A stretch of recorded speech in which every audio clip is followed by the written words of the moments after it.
Quand Dieu n'a pas encore dit que c'est fini, ce n'est pas encore. Même quand le diable dit que c'est fini, ça m'importe peu. Tant que lui n'a pas encore dit un dernier mot, ce n'est pas encore.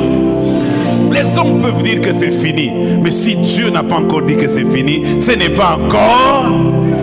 Il y a toujours de l'espérance pour celui qui vit. Je dis à quelqu'un, ta situation n'est pas la fin de ton histoire. Ce que tu traverses, ce n'est qu'un chapitre dans ton histoire. Est-ce que je peux encore ajouter quelque chose?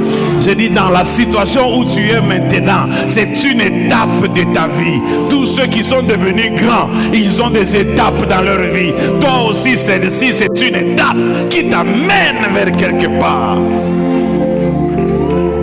Ça me fait voir Joseph, cet homme qui avait la prophétie, cet homme qui avait reçu des révélations de Dieu sur sa destinée. Il se retrouve dans le puits, à 12 ans, dans le puits. Et puis, il se retrouve dans un char, lié comme un esclave. Et le diable, à ce moment-là, il était autour de lui, en train de lui chuchoter à l'oreille. Où sont partis tes rêves? Je dis à quelqu'un, le diable peut te dire des choses aujourd'hui parce que tu es dans une situation catastrophique.